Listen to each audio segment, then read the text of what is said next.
સુરતના જમીન દલાલ સાથે છેતરપિંડી આચરવામાં આવી અને વેચાણથી દુકાન આપી તેના 2 કરોડના બાકી રૂપિયા નહીં આપતા પોલીસ કમિશનરને ફરિયાદ કરવામાં આવી।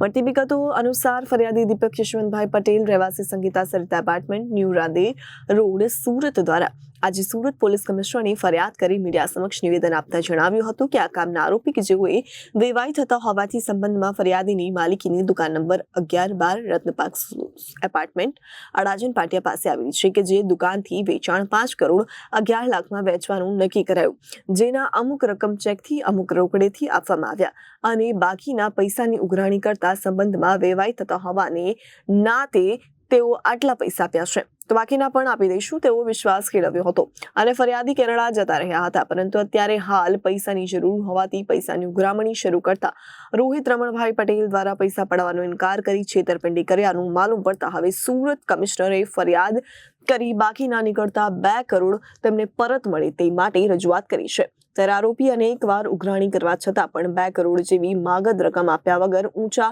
કરી લીધા છે। ત્યારે પોલીસ કમિશનરને ફરિયાદ કર્યા બાદ હવે તેમના પૈસા પાછા મળે છે કે કેમ એ તો આવનારો સમય બતાવશે।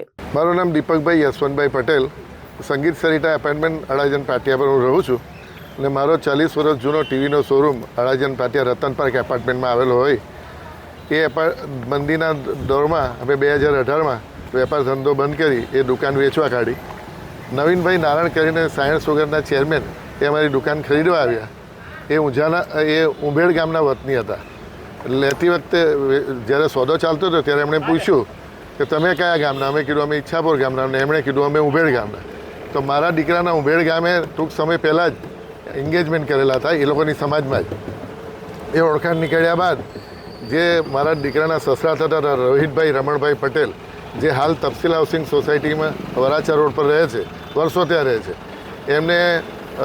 એમની સાથે મુલાકાત થતાં ખબર પડી કે એમના સંબંધીઓ છે, એટલે પૈસાની લેવડ દેવડનો કારભાર એમણે પોતે સ્વીકાર્યો કે તમે નહીં હોય, હું વારંવાર કેનેડા રહું છું ને જાઉં છું, મારા દીકરા કેનેડા રહે છે, એટલે કેનેડાથી વારંવાર આવવા જવાનું રહેવાથી રોહિતભાઈ રમણભાઈએ એ હવાલો લીધો। ત્યાર પછી જે નારાયણ કાકા છે એમને બધા જ પૈસા ટુકડે ટુકડા આપી દીધા। મને વેવાઈ હતા એટલે વિશ્વાસ હતો કે આપણને પૈસા ધીરે ધીરે આપી દેશે। એ રૂપે મેં એમને દસ્તાવેજ પણ કરી આપ્યા નવીન નારાયણ કાકાને। 1 વર્ષ પછી મારા દીકરાના ડિવોર્સ થયા, એમની દીકરી જોડે ફાવટ નહીં આવી તો પ્રેમથી છૂટા થઈ ગયા। તે વખતે મેં પૈસાની માંગણી કરી કે પેલા 2 કરોડ બાકી રહે છે તેનું કે અત્યારે મારી પાસે છે નહીં, મેં કંઈ વાપર્યા છે, તમને અત્યાર સુધી બધા પૈસા આપ્યા તો બાકીના બી આપી દઈશ। એ વાતને 3 વર્ષ થયા।